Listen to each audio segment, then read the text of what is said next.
Boom, we are alive, ladies and gentlemen. Welcome to the Arcane Bear. This is Tiho. Good to be with you today. If you didn't notice, the Bitcoin markets and the rest of the markets are signaling some big things. If you haven't been paying attention for the last 30 years, the monetary standard of the United States of America is just basically to print dollars, and all of that inflation has been rushing into assets. Why sit on any currency? It's a liability, it seems. And Bitcoin has become one of the key points that everyone likes to start accumulating. So this is a big change, and it's a very exciting one. It's pretty good. So what we're gonna do is we're gonna drop in. Hold on, we're trying some new things out here. I don't even remember. I gotta check this out. Should have practiced first. This one, yeah, there it is. Okay, boom. Bitcoin on the 6 hour. Now, we were making previous relationship comparisons between the trading range we were just in, between 22,000 or 27,000, excuse me, and approximately 40,000, and the new trading range that we're in now. Both our primary support, our buying climax, primary support, buying climax, into our secondary tests or shakeouts. Now, one of the big questions is, have we seen the spring yet? And I'm not necessarily convinced that we have. It's quite often that you run into resistance as the creek falls down in this approximate area. There's a few ways to look at that. We do use momentum indicators every now and then just to kind of take a look at that creek.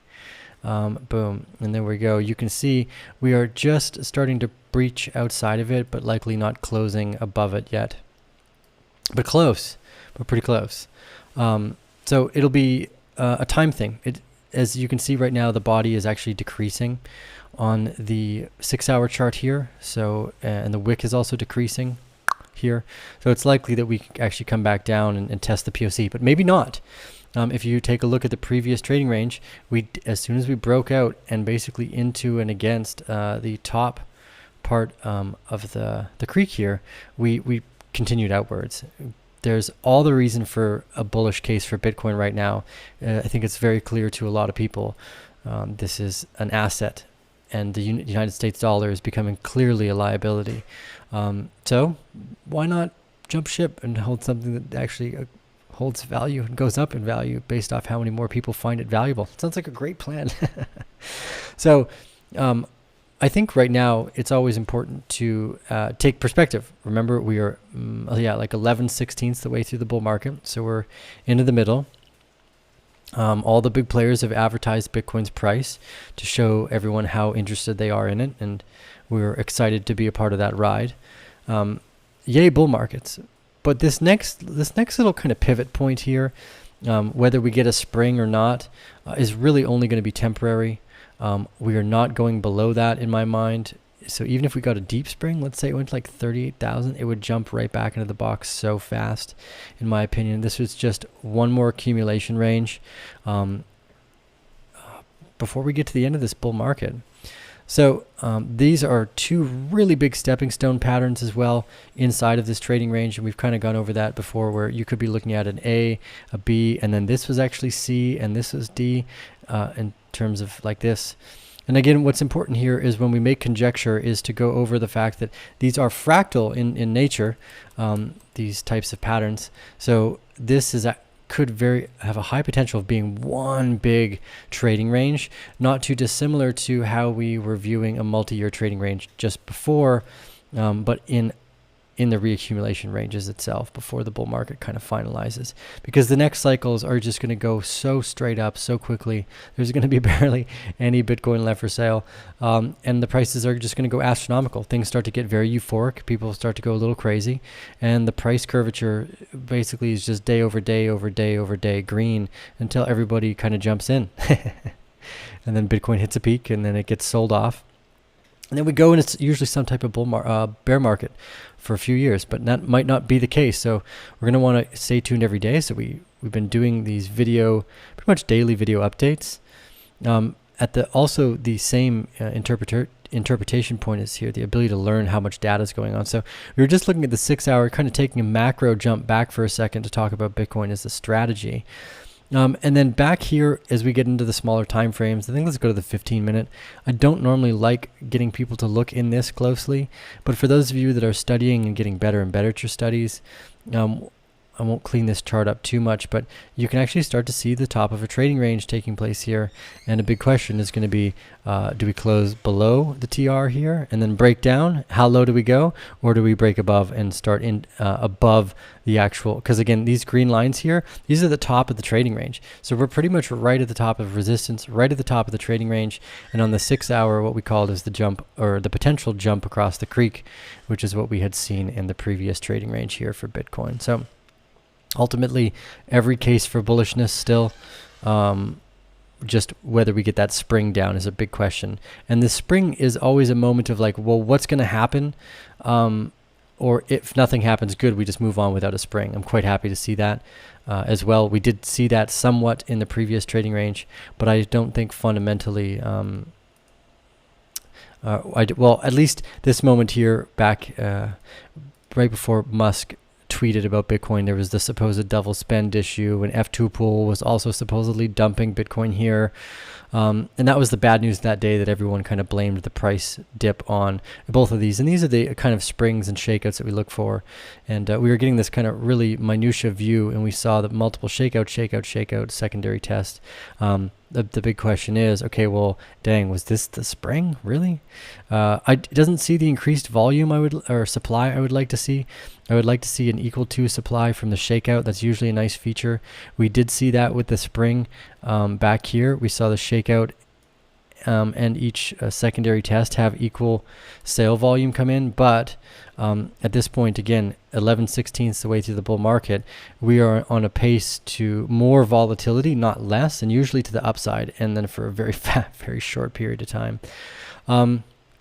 So everything's looking good, but again, at the smaller time frames here, you do get closer. You could see a very easy potential return back to the bottom of the trading range. But again, remember, I said that last time, and we didn't get it. So again, a big part of the hypothesis is, did we just break across the creek already? Did we do that back here? Was that the creek all of a sudden? Is the buying pressure that thick? It might be, could be. We're gonna have to wait and see.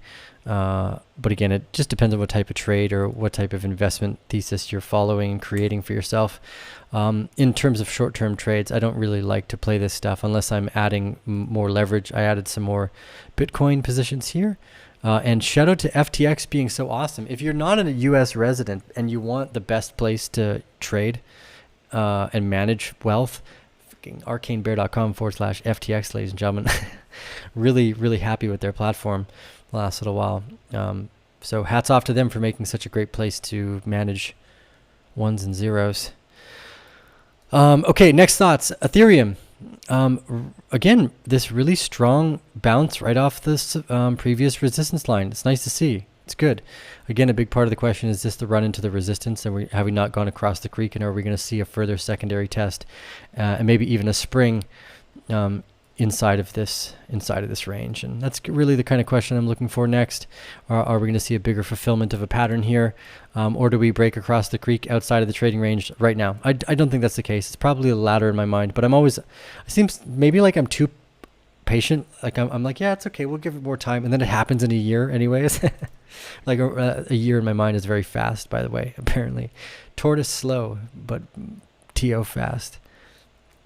No, TO's tortoise quite often, and I try not to think about this stuff too much. So in terms of the thesis here, I'm not trying to take advantage of these swings. I will add positions, anything pretty much below the median of the trading range.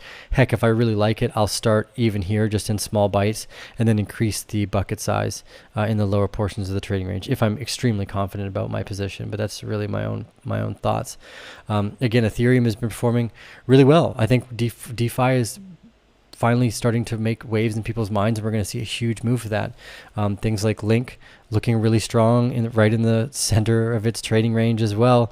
I think this is very important to recognize, is that we're seeing the formation of multiple bullish patterns.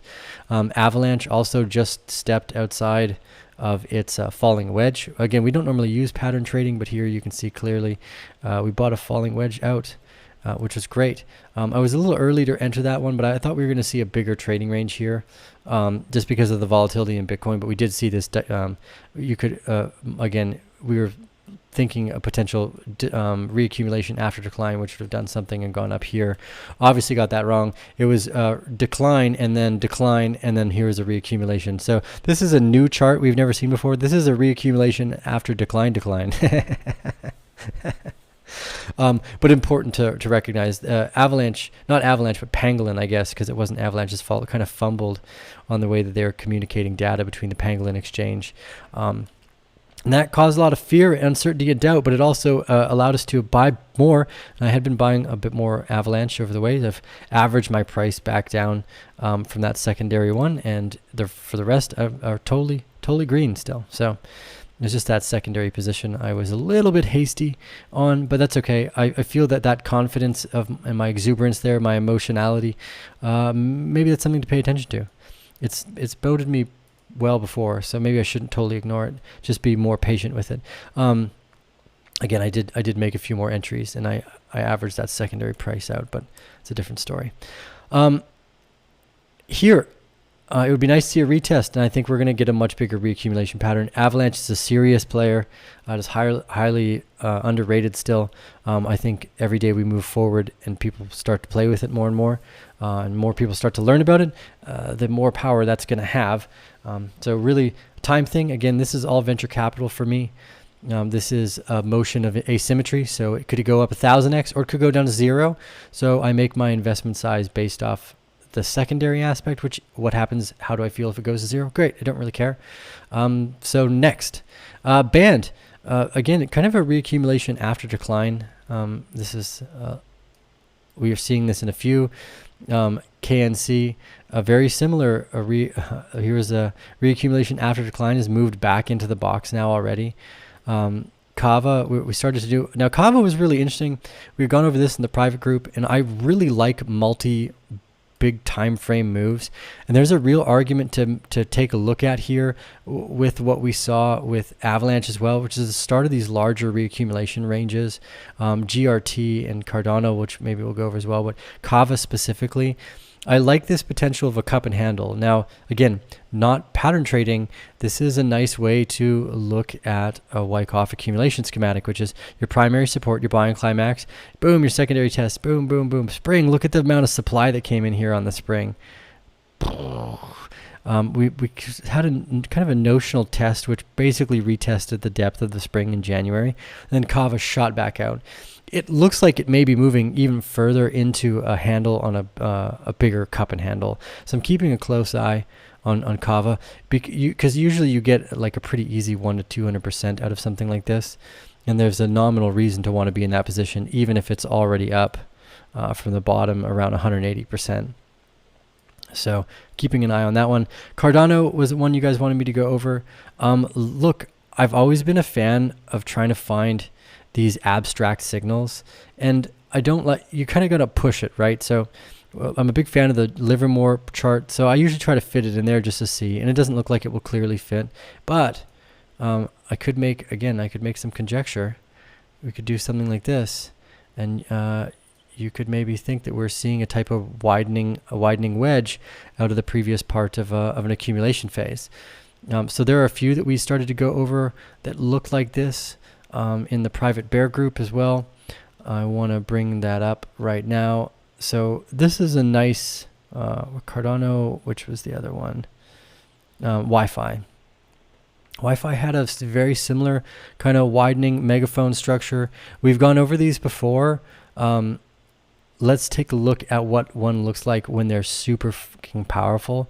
Let's go. Sushi is a great example. So here is Sushi, back when you started to see a widening megaphone pattern, pretty much right out of the spring, which is the most potent place to see them. We've gone over this. This is the secondary kind of adjunct to understanding Wyckoff theory and Wyckoff's trading ranges, because you want to include basically this trading range here. So you have an SOS and LPS, or an SOS and a backup, an SOS and a backup, an SOS, a backup, and then boom. We saw this in Ethereum as well, and I think it's very important to include this in a big portion of our thesis, because this is where you see those really big explosive moves in finality. And a big part of the question is, are we starting to see that for some of these other players like Cardano? here. So that widening megaphone pattern, I feel pretty confident about this. Not about the the potential of explosion, but I feel pretty confident that this looks like what we're looking for. So again, I'm new to these widening megaphone patterns, but we did use this one for Ethereum, and it worked out beautifully for us. If you've been along for the ride long enough, you will recognize one of these charts, which I've had saved for this whole bull market so far. I think it's this one. Yeah, here's the widening megaphone pattern that we got for Ethereum outside of its spring as well, before the massive explosion in price started to come. So it's really important to find these. I like them when they're highlighted by the spring, and you get the SOS and LPS, or SOS and backup, SOS and LPS phases for your trading ranges afterwards. So again, a big part of the question is, when we go back, we look at Kava, nice cup and handle. We look at KNC. We could make some conjecture here that what we might be witnessing are these larger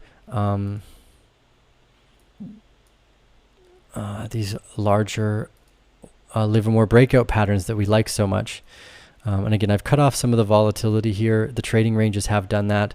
Another great one to look at if you're studying along with us is the DeFi perpetuals. So here we're DeFi perp. Shout out to Rasher, one of our private Kodiak members. Here we go. We were watching this in the early 2021. I get early, like it's late 2021. God, this is what a bull market does to you, right?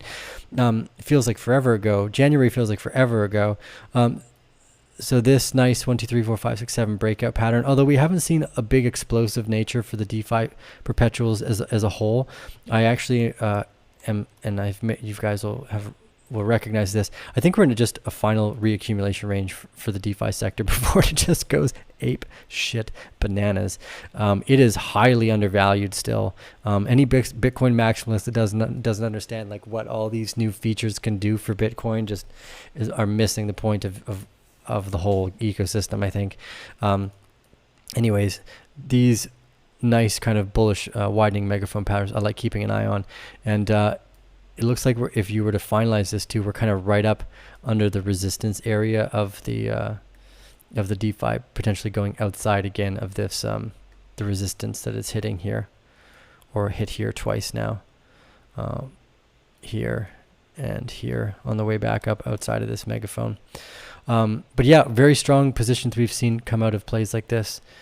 I think it is an indicator of how strong a DeFi is in general, and we can potentially see it in a few other places. I think someone in the private den brought up Omisego. Let's see here. Nice. We have some of the previous trading range that way we just whimsically drew it up last time. I don't see it here, that's for sure. Unless you were to ignore some of the... I see a definite horizontal trading range right here. But yeah, I'm not sure if I can find one here. I thought someone had brought it up in the private group, but I can't see it clearly. So, although you could definitely make an idea that this is a cup and handle on a longer term accumulation as well.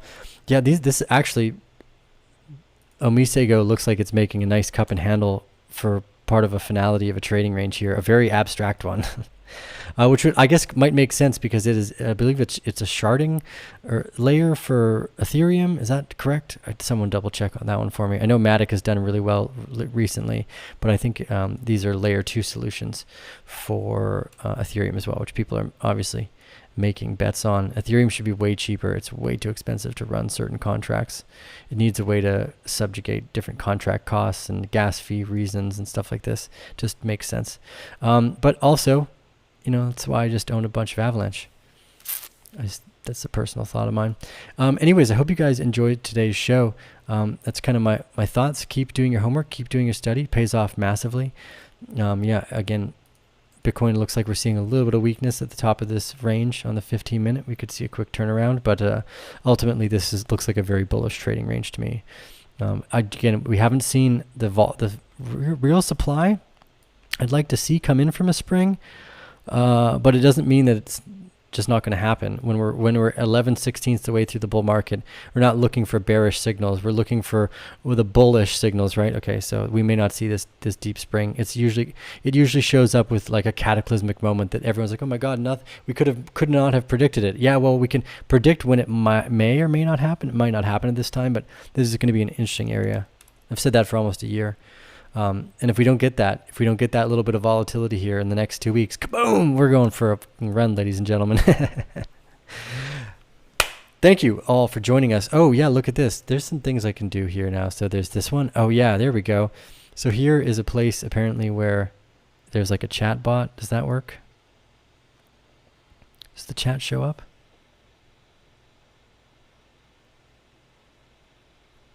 I'm not sure.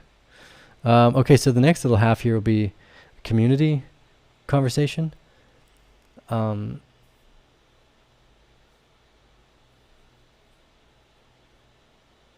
Let's see here. I thought it was, yeah. Sorry guys. I thought the chat box here was going to show up in the screen. I apparently don't know what I'm doing, so that's always the thing, right? I'm gonna have to figure it out. But maybe I can only really get the chats on the live stream. Yeah, it doesn't even really look good to have chats in there, does it? Okay, well that one doesn't look very good. This one, on the other hand, there you go.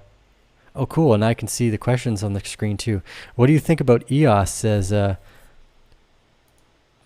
Pence 10th. Oh yeah, this is a little bit better. I kind of like this this chat box down here.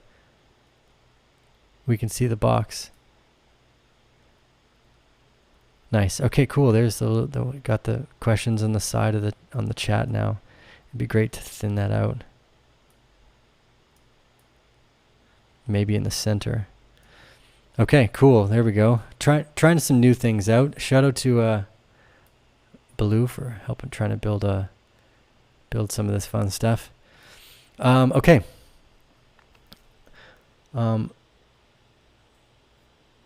Anyways, do all your homework. Do all your own investment thesis writing. You are responsible for your own damn interests and success in life. Keep that in mind. Looks like Band is getting ready for price discovery.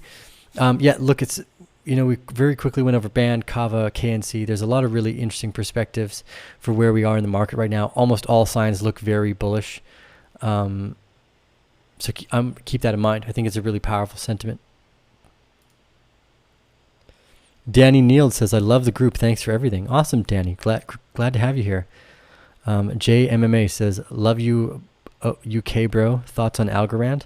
I won't look at the price right now, but I'll tell you what Tech Team said. Tech Team likes Algorand. Again, I'm not necessarily smart enough to know that stuff yet, but oh yeah, here's a fun thing. We are... Yeah, you guys are going to like this. Okay, so check this out. I think I got to check on which one of these buttons. There we go. This button does it. Okay, so on the website, we're adding a new area. Shout out to all the writers that are going to help us build this. But let's go with KeeperDAO for now. So we're going to start adding our portfolio research. Certain areas of it will be free, and certain areas of it only paying members will be able to actually see. So the free, everyone for free will be able to see our general research, what KeeperDAO is, and then other things like who made the first investment rounds, the depth of research, like when does the liquidity get released, when are the vesting periods, like a deep dive on the team members. That deeper level of research that we'll do will all be for paying members only, but we will continue to grow our front-end research into our portfolio for you guys as well. So there'll be portfolio pieces like, what the fuck is Avalanche? I think we're calling it What the Fuck Is. I'm not sure. We're still trying to debate the name of that, but currently it's called What the Fuck Is a KeeperDAO. Thought it was kind of classy.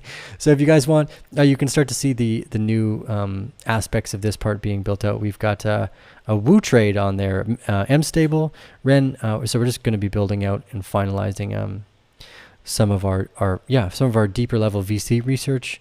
You might notice here that FTX token was added as well. I'm a big fan of FTX, guys. That's all I got to say. Thank you. Sam Bankman-Fried, come on the show. I want to congratulate you on building such a freaking awesome platform. It's hard to do, and you did a great job. Anyways, oh yeah, last thing, go follow me on Twitter, Arcane Bear, and then watch and listen to this Tim Ferriss podcast with Naval Ravikant and Vitalik Buterin. I have retweeted it right now. Go find it. It's seriously amazing. I love Naval Ravikant. Vitalik, I think, is great. Again, remember, I'm a huge fan of this technology. And I'm a huge fan of what both Avalanche and Ethereum can do. Look at that. Yeah, go Avalanche at $32.90. Yeah, let's show us that first primary strength. Again, I think these are just chalking up to be much bigger trading ranges as we've seen in the past. These become these become structuralized. Boom, boom, boom, boom, boom, boom. And then you often get some really, really big, interesting breakouts. So anyways, I hope you guys enjoyed the ride. Let's remember these face art. Yeah, this is the one where like, hey, go check out his Arcane Bear at any of these social places underneath the screen. And we'll see you guys again on the next episode. Bam!